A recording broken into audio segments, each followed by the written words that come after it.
Halo, jumpa lagi dengan saya, Johan di Jurnal Trading ID. Jadi, selamat hari Jumat untuk kalian semua. Dan untuk hari ini kita akan bahas mengenai gold ya, dan juga mapping hariannya. Ya, kemudian kita juga mau bahas sedikit news untuk pagi hari ini gitu teman-teman. Oke, kalau kita lihat ya, kita bahas news terlebih dahulu. Oke, di sini kalau kita perhatikan memang untuk area GDP-nya ya ini sesuai dengan yang kita bahas ya. Itu di bawah ya, di bawah previous tapi di atas forecast ya, itu adalah sekitar 3,3 gitu. Dan jobless claim-nya ini malah yang jelek gitu. Jobless claim-nya ini sekitaran 189 ya. Ini malah naik ke 214 gitu teman-teman. Lalu kalau untuk new home sales ya, sini new home sales juga bagus ya, dari 615 ya masuk lagi ke 664 gitu.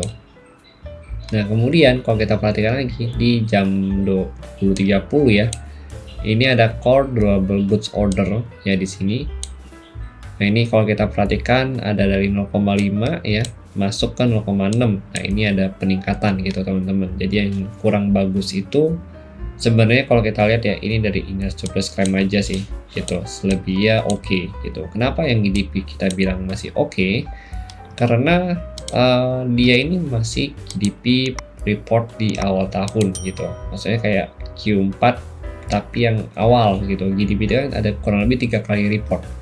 Nah nanti dia akan masuk lagi nih report yang ketiga gitu, report yang kedua sampai yang ketiga itu baru final gitu teman-teman. Nah ini ya misalkan gini, nah kuartal 3 ya 1, kuartal 3 2, kuartal 3 3 gitu. Nah ini kalau ada P ini biasa tuh masih yang awal-awal gitu teman-teman ya, gitu gampang gitu. Kalau yang P ini berarti masih yang awal gitu ya. Nanti kalau untuk yang final berarti dia nggak ada yang P nya gitu teman-teman.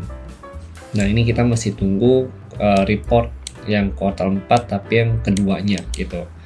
Oke, jadi overall ini secara data masih cukup oke ya untuk aktualnya ya. Kita harapkan nanti semoga finalnya ini bisa di atas 3,3 gitu. Oke.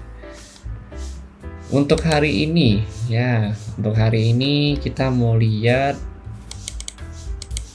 Oke, hari ini sih sebenarnya kalau dari USD ya itu ada dari core PCA ya, price index ya yearly, dan juga kalau kita lihat nih di sini ada core PCA price index monthly gitu. Nah kalau kita lihat memang lebih fokus ke bagian monthly-nya dulu nih gitu.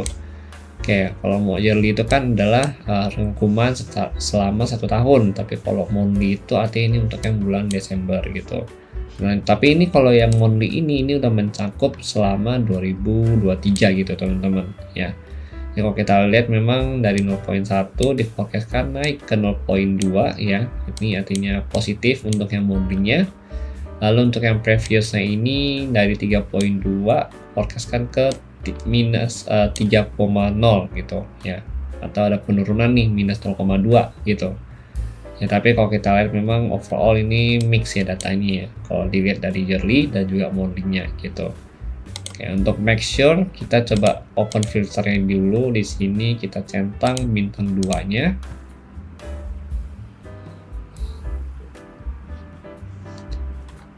Oke, kalau dari bintang 2 ini dicentang ya, di sini sebenarnya belum ada yang gimana banget gitu ya. Paling nanti utama itu adalah core PCA index saja ini yang perlu kita perhatikan gitu ya untuk hari ini gitu. Oke, lanjut. Sekarang kita mau bahas mengenai gold ya secara technically, dan juga kita mau bahas mengenai ini nih DXY gitu ya. Oke, jadi kemarin itu kalau kita lihat untuk DXY kita perbesar dulu time frame-nya ya. Jadi sebenarnya kalau kita lihat overall untuk DXY ini pergerakannya adalah konsolidasi gitu. Konsolidasi antara range dengan rentang harga terendahnya itu sekitaran 102.86 ya, atau di area Fibo 61.8 nya sini yang sudah menjadi area supportnya ya untuk si DXY ini sendiri. Kemudian dengan area resisten yaitu kurang lebih di level harga 88 ya, itu di 103,81 gitu. Nah, ini kalau kita lihat memang harganya ini balik lagi ke 76,4. Tuh, kenapa dia bisa naik lagi? Karena kalau kita lihat dari hasil report yang kemarin malam ya, itu dari GDP itu udah di atas ekspektasi pasar yang diekspektasikan lesu ya kan, ternyata masih cukup bagus gitu. Oke, itu yang pertama. Terus yang kedua itu ya, oke ini bentar. Nggak susah kalau misalkan kita nggak filter begini ya. Banyak soalnya.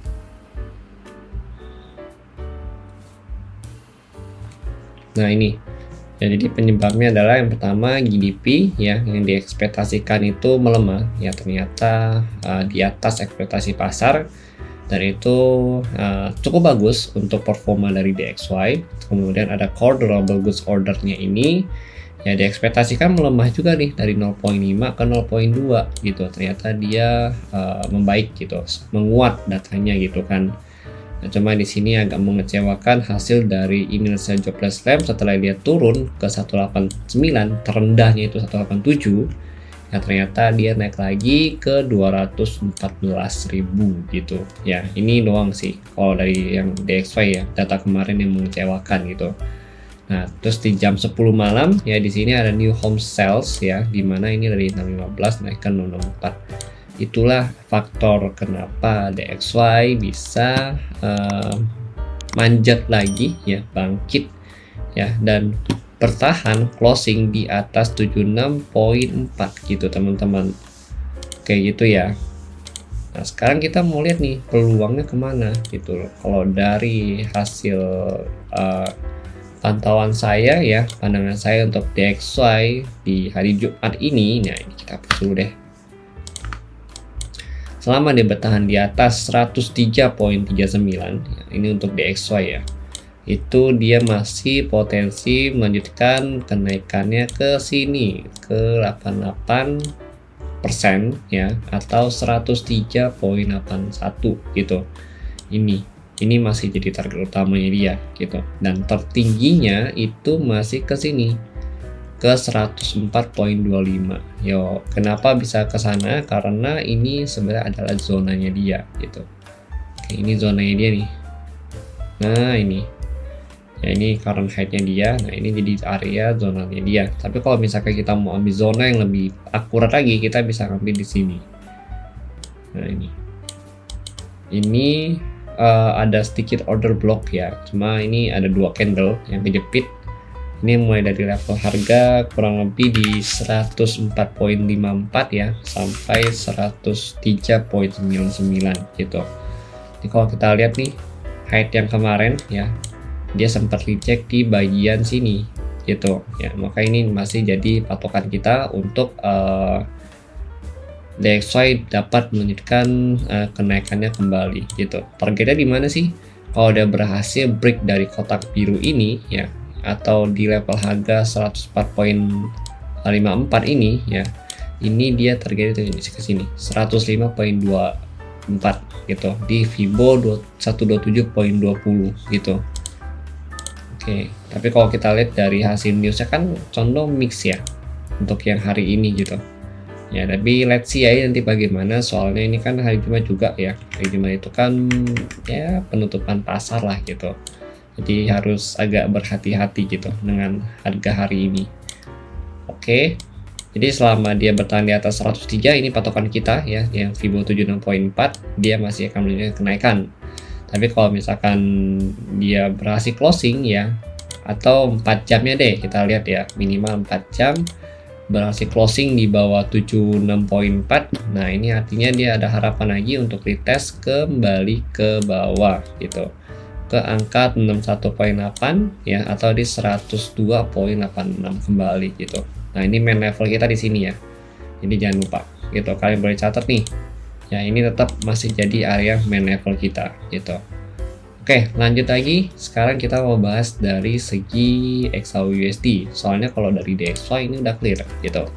Ya, dari DXY udah clear karena overall secara pergerakan di sini DXY untuk daily-nya itu masih downtrend ya, dan ini angka Fibo 100 ini atau 104.25 ya sampai 104.54 ini adalah main level ya, dimana ini dia akan jadi penentu nih. Kalau dia break dari area ini, artinya dia akan membentuk struktur harga baru dan potensi melanjutkan kenaikannya kembali gitu teman-teman. Oke. Jadi ini adalah level area resisten yang cukup penting gitu. Ini kan struktur harga soalnya. Satu, swing height ya kan, swing low. Ini swing height-nya, swing low-nya ya kan. Nah, ini swing height-nya juga. Ini sama nih. Nah, ini sama gitu. Berarti swing height-nya mana kalau sama begini? Kalau sama begini berarti kita tinggal lihat nih. Ini yang pertama di sini 1 2 3 4 5 ya kan, terus terakhir 6 7. Nah, ini. Ya, maka ini jadi area yang cukup penting untuk si DXY itu sendiri gitu. Kalau sama begini ya. Ini kita ambil yang terakhir aja. Ini kan dia sideways ya kan. Nah, ini kita ambil yang terakhir aja begitu dia breakout gitu teman-teman. Nah, ini kan dia breakout nih, breakout di sini. Nah, ini kita ambil yang sini, berarti yang terakhir high-nya itu di sini sama low-nya itu di sini gitu teman-teman. Oke, ini kan dia membentuk low baru di sini ya gitu ya. Oke, lanjut lagi, kita mau lihat lagi nih untuk gold ya. Jadi DXY udah clear. Nah, ini untuk gold sendiri kita melihat bahwa dia belum mampu untuk break ya ke atas area ini ya, kotak biru ini nih, yang dimana ini jadi area resistennya dia juga gitu. Kemarin malam dia sempat turun ya di area sini juga nih, reject di 2022 ya sampai 25-an ya di sini. Karena kalau kita lihat memang gold ini ya, kalau kita mau tarik benar-benar satu kotak besar ya, ini satu kotak besar begini, ini kan area sideways-nya dia nih ya, bagian sini. Nah, di sini juga area ini adalah area breakout-nya dia ya, bagian sini nih, candle yang ini. Nah, ini area breakout dia deh, maka ini dia bisa dikatakan retest kembali ke area sideways-nya dia gitu teman-teman. Makanya dia agak berat nih untuk bisa tembus dari area ini atau dari level harga range di 24 ya, range 24 sampai 2020-an gitu. Ini agak berat gitu teman-teman, karena ini jadi resistannya dia gitu. Nah, ini berarti kalau kita lihat memang secara pergerakan untuk gold selama dia belum bisa nembus dari 24 ya, kita masih coba fokus cari selling point ya, dengan target level harga terdekat dulu nih. Ini kan intraday ya, 30 menit. Nah, terdekatnya kita lihat di sini ada rejection ya, kecil banget rejectionnya, tapi cukup berpengaruh ke harga pasar ya, itu di 2017 gitu ya. Di 2017 ini target pertama, dari 2020 target pertama 2017, dan 2013 nya itu ini target kedua, target terendahnya itu di 2010 gitu. Jangan muluk-muluk ya, 2010 aja nggak apa-apa gitu. Saya terakhir reject di kurang lebih di harga 2010-an gitu, karena di 2013 sampai 2009 ini ada zonanya lagi. Kecuali malam ini dia bisa ngebreak dari 2009 ya, maka dia akan lanjut turun sampai ke 2004 dan 2001 kembali gitu teman-teman. Tapi untuk saat ini sih udah terjadi multiple rejection juga ya, ada 1 2 3 4 5, jadi udah 5 kali nih dia reject di sini ya. Harusnya sih semakin banyak di reject di sini ya. Kalau kita lihat ini kan demand ya, ini semakin lemah demandnya gitu. Oke, lanjut lagi. Nah, sekarang ini kalau kita lihat memang DXY kan masih di atas 100 ya, 3.39, berarti gold ini masih potensi melemah gitu, melemah dengan target di kurang lebih 2017. Tapi kalau untuk saat ini kan projectionnya belum begitu kelihatan nih gitu ya. Nanti kita akan coba cek juga pakai area pivot level gitu. Untuk saat ini kita lihat pakai SNR dulu ya. Di sini ini masih sideways, dia konsolidasi lagi dengan resisten di sini ya, sudah 2020 2024, lalu ini supportnya 2013 dan 2009 gitu. Center point di 2017 gitu. Ini masih jadi area selling point, ini buy point ya, ini jadi area penentu nih. Selama dengan break berarti jadi area buy point kita untuk retest kembali ke 2020 gitu. Nah, nanti untuk next target buy sell-nya di mana? Kalau next target sell masih sama ya, sell zone kedua itu di 2036-an gitu, 2036 sampai 2040-an gitu teman-teman. Ya, gitu. Ini untuk target untuk zona sell yang kedua. Ini zona sell pertama ya. Kemudian kalau untuk zona sell ketiga belum ada ya. Nanti kita akan coba update kalau udah ada. Dan untuk zona sell yang untuk zona buy yang pertama itu di sini satu ya, di 2013 2009. Kalau untuk yang kedua itu di sini. Nah, ini yang kedua. Ya, zona sell kedua, zona buy kedua 2004 sampai 2001 gitu. Oke, jadi tinggal let's see ya nanti goldnya bagaimana ya. Tapi secara pergerakan kalau untuk gold ini untuk daily-nya itu masih uptrend, oke. Dan untuk 4 hours itu dia konsolidasi, jadi masih sideways trennya gitu secara keseluruhan ya. 1 jam juga sama ya, ini sideways, ini juga sideways gitu. Jadi inilah SNR yang kita bisa manfaatkan untuk hari Jumat ini ya. Jadi untuk hari Jumat trade-nya harus agak berhati-hati karena memang mau closing market juga pasti harganya banyak spike atas atau spike bawah sebelum dia menentukan pergerakan aslinya gitu. Oke. Terima kasih untuk kalian semua sudah nonton, dan kalau kalian dari kemarin sudah ada follow dan memang profit ya, maka congrats untuk kalian semua ya. Dan terima kasih sudah percaya dengan analisa yang sudah saya paparkan di sini dan sudah kalian analisa ulang ya, dan juga kalian ikutin, hasilnya juga cukup memuaskan gitu. Oke. Terima kasih dan sampai jumpa pada video berikutnya.